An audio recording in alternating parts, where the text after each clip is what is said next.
আসসালামু আলাইকুম ভিউয়ার্স, আজকে আমি আপনাদেরকে নিয়ে আসলাম আবার আমার গার্ডেনে। এই যে দেখেন কচুর পাতাটা একটা আছে, এখানে আরও কিছু আসছে। তো আজকে আমি এগুলো কেটে নেব। এই যে দেখেন দুইটা কেটেছি, কেটে মাটি দিয়ে ভালো করে ঘুরে দেবো। আমার সাথেই থাকবেন। এখন আমি এই কচু গাছটাকেও এই ডালটাকে কেটে নিয়ে নিচ মাটি দিয়ে ঢেকে দেব। তো নেক্সট ইয়ারে এটা আবার গ্রো হবে। আচ্ছা, তাহলে এখন আমি ওটা কেটে নিচ্ছি।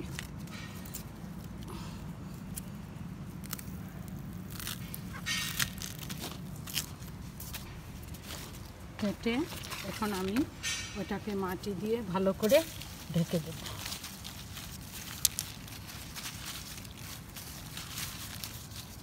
এই যে ঢেকে দিলাম। এভাবে সব কচু গাছগুলি মাটি দিয়ে ঢেকে দেব। এই যে দেখেন আরেকটা কচুর ডাল, এই যে আরেকটা আমি এখানে নিচ কেটে দিচ্ছি।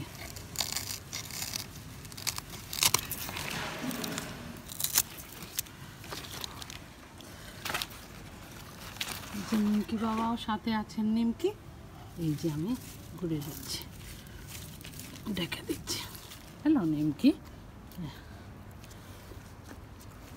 I'm gonna cut this one.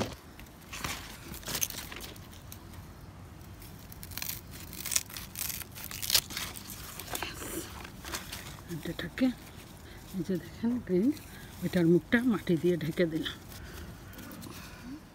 এখন আমি আমার সব মাটিগুলাকে সমান করে দিয়েছি। এই মুখী প্লান্ট তোলার পর তুলে মাটি দিয়ে ঘুরে রেখে দিয়েছি। আর এখানের মাটিগুলো আমি বিএনকিউ থেকে কিনে এনেছিলাম, তাই এবং কিছু মিরিকেল গ্রো দিয়েছিলাম। এই যে ছোট ছোট মিরিকেল গ্রো এগুলো দিয়েছিলাম। তো মাটিগুলোকে আমি কিছু পটের মধ্যে রেখে দিয়েছি। এগুলো একটু ময়েস্ট মাটি, আমার প্লান্টের জন্য ভালো হবে। এখানে আমি 4টা ভরে নিয়েছি। আমার গার্ডেনটা আমি ক্লিন করে নিয়েছি এই উইন্টারের জন্য। এই যে দেখেন মাটিগুলো সব পরিষ্কার করে নিয়েছি।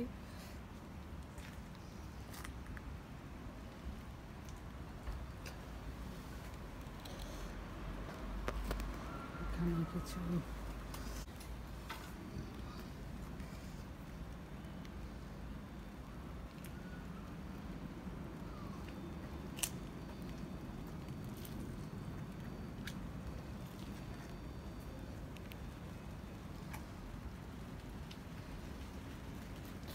সব কিছু ক্লিন, কদুর গাছ সব কিছু তুলে নিয়েছি। যে মরিচের প্লান্টটা আজকে একটু বাইর করছি, গ্রিন হাউসের ভিতরে মনে হচ্ছে বাইর করে নিয়ে এসেছি। এই যে আমার এটা লেবুর গাছ, তা লেবুর গাছের মনে হচ্ছে এই যে দেখুন ছোটো ডোকা দিয়েছে, আলহামদুলিল্লাহ। তো একটু বাতাস খাওয়ার পর আবার আমি গ্রিন হাউসের ভিতরে ঢুকিয়ে দিই।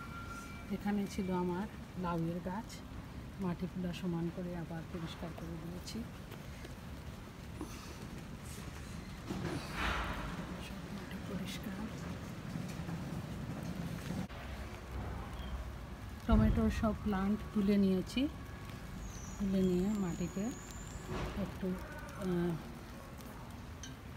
একটু ভালো করে নেড়ে চেড়ে দিয়েছি। এটা হচ্ছে এপ্রিকটের প্লান্ট। এটা আমার বড় মামা যখন মারা গেছিলেন তখন মনটা খুব খারাপ ছিল, তো এটা আমি বিএনকিউ থেকে কিনে এনেছিলাম। অনেক বড় হয়েছে ডালটা, তো পাতাগুলি মরে যাচ্ছে আর গাছটা মাশাআল্লাহ অনেক বড় হয়েছে। এটা অনেক ছোট ছিল, আমি এই গাছটা 15 পাউন্ড দিয়ে কিনে এনেছিলাম বিএনকিউ থেকে।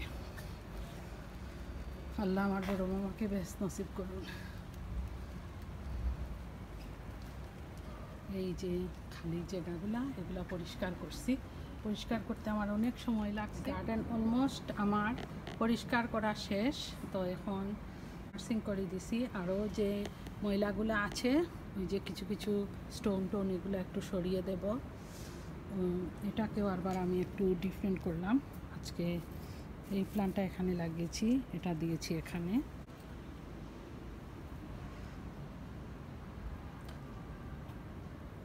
Alhamdulillah, it's look much better, much neat and clean.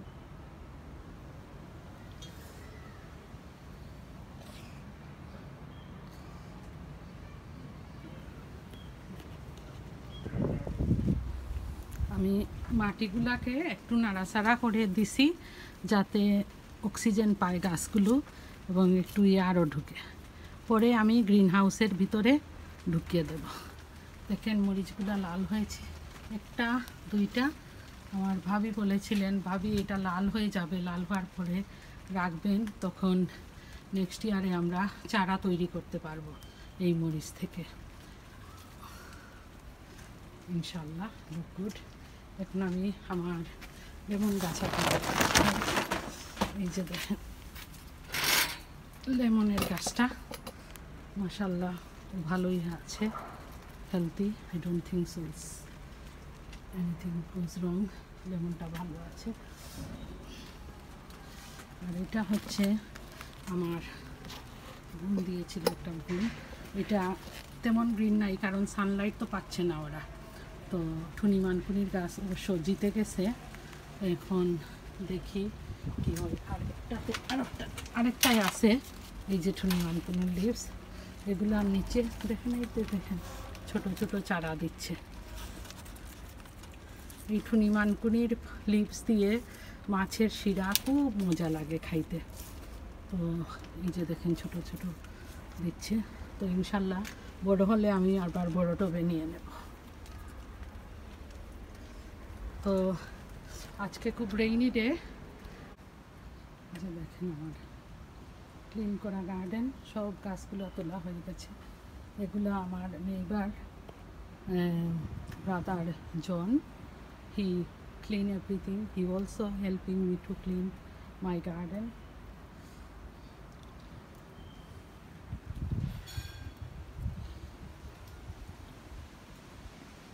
John always look after the garden very well. সব কিছু আবার ক্লিন করা হয়ে গেছে। এটা হচ্ছে ফিগ, এখন আস্তে আস্তে সিজন শেষ হয়ে যাচ্ছে ফিগের।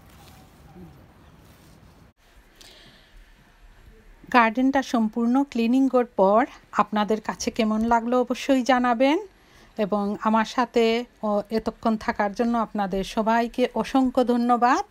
আগামীতে নতুন প্লান্ট এবং মাটিকে কিভাবে স্নেইল ও পোকার আক্রমণ থেকে রক্ষা করা যায় তা নিয়ে ভিডিও তৈরি করব। আপনারা সবাই ভালো থাকবেন, আমার জন্য দোয়া করবেন। সবার শরীর সুস্থ থাকুক এবং ভালো থাকুক এই কামনা করে আজকের ভিডিওটি শেষ করছি। আল্লাহ হাফিজ।